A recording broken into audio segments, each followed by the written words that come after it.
अवधूत चिंतन श्री गुरुदेव दत्त श्री स्वामी समर्थ। नमस्कार। सर्वप्रथम माझ्या सगळ्या स्वामी भक्तांना आज असणाऱ्या आषाढी एकादशीच्या खूप साऱ्या शुभेच्छा। भक्तांनो, बघा आपल्या सगळ्यांनाच माहिती आहे की आज आषाढी एकादशी आहे। आपल्यापैकी असंख्य लोकांच्या घरात सकाळपासून उपायांची, सेवांची, व्रताची सुरुवात केली असेल।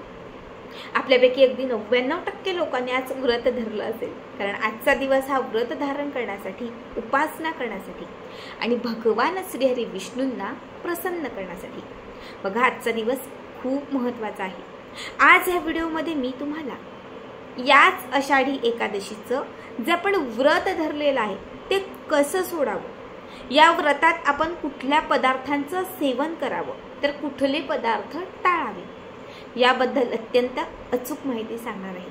कारण बऱ्याच वेळा आपल्याकडनं काही चुका होतात, आपण काही गोष्टी करायला जातो पण न कळत आपल्याकडनं काही चुका होतात आणि जेव्हा आपल्याकडनं चुका होतात तेव्हा त्या गोष्टींचे आपल्याला दोष लागतात। मग आपण म्हणतो की मी इतकी सेवा केली, मी सगळं केलं, मी उपासना केली, व्रत केलं, पण फळ का मिळालं नाही।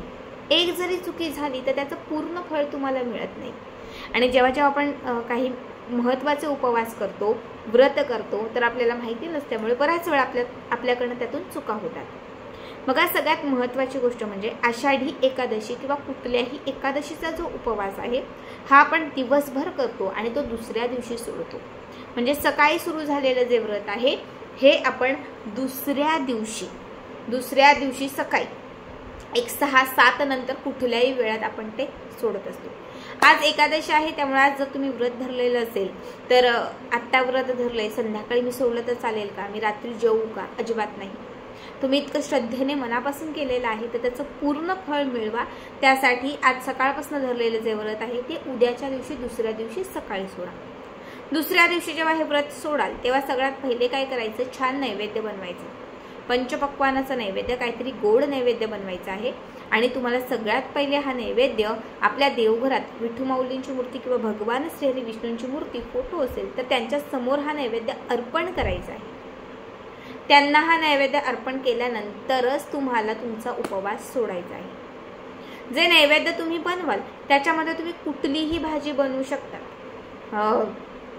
पालेभाज्या असतील किंवा फळभाज्या असतील, कडधान्य असेल, तुम्ही कुठलीही भाजी बनवू शकता।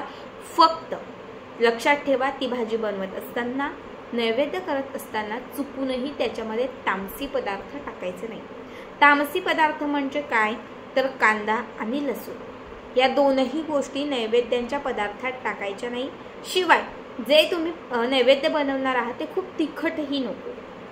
तिखटही नको, थोडंसं पुचट असणारं, सात्विक असणारं जे अन्न असतं ते तुम्हाला उद्या बनवायचं आहे। आणि हे पंचपक्वानाचं नैवेद्य उद्या तुम्हाला विठू माऊलींना किंवा देवघरात ठेवून त्यानंतर तुमचा उपवास सोडायचा आहे।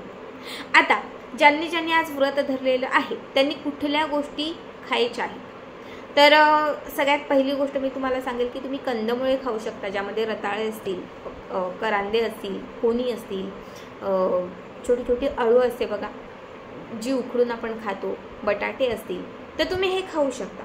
कंदमुळे सगळ्यात पहिली गोष्ट तर आषाढी एकादशीला आमच्याकडे असंख्य ठिकाणी कंदमुळेच खाल्ली जातात। दुसरी गोष्ट म्हणजे तुम्ही दुधाचे जे पदार्थ असतात, दही असेल, तूप असेल, लोणी असेल किंवा लस्सी असेल, लस्सी असेल, तर तुम्ही हे जे दुधाचे पदार्थ आहेत ना हे सुद्धा एकादशीच्या दिवशी ग्रहण करू शकता। तिसरी गोष्ट म्हणजे कुठलीही फळे, सफरचंद असेल, केळं असेल, बोरं असेल किंवा मग ऑरेंज असेल, नारळ पाणी असेल, तर हे जे फ्रूट्स असतात हे तुम्ही आवर्जून ग्रहण करू शकता।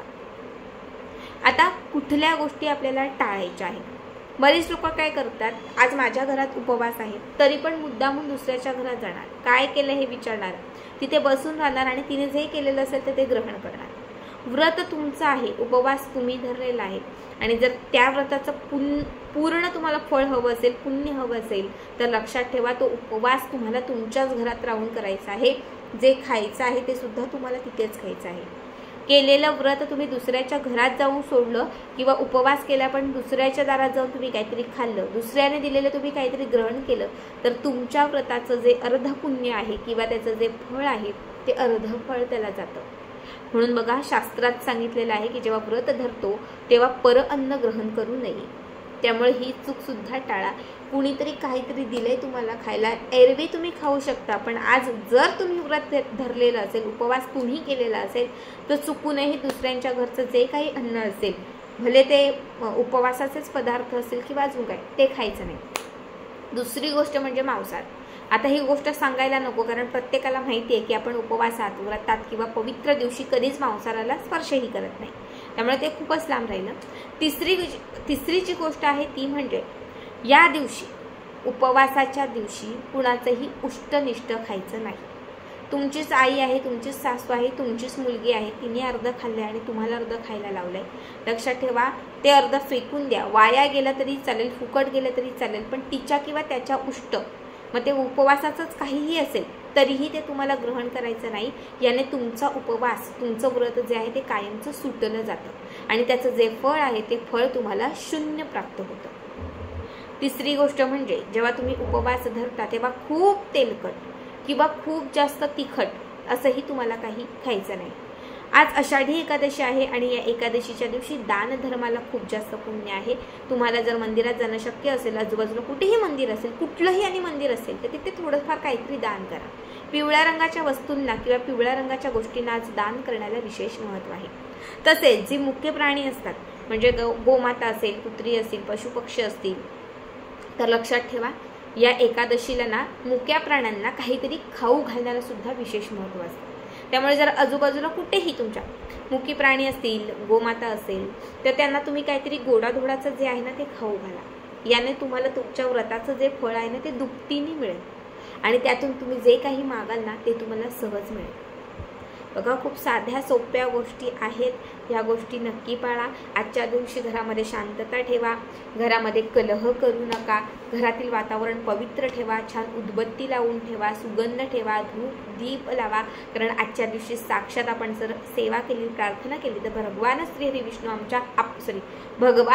विष्णू जे आहे ते आपल्या दारामध्ये पाय ठेवतात, आपल्या दारामध्ये ते आलेले असतात आणि जर तुम्ही त्यांची भक्ती करत असाल, घरात सकारात्मकता असेल, तुमच्या मनात तेवढा भाव असेल, तर ते कायम तुमच्या घरामध्ये स्थिर होतात, ज्यामुळे तुम्हाला प्रत्येक गोष्टीत यश मिळेल, बरकत होईल आणि तुमची आणि कुटुंबाची प्रगती होईल.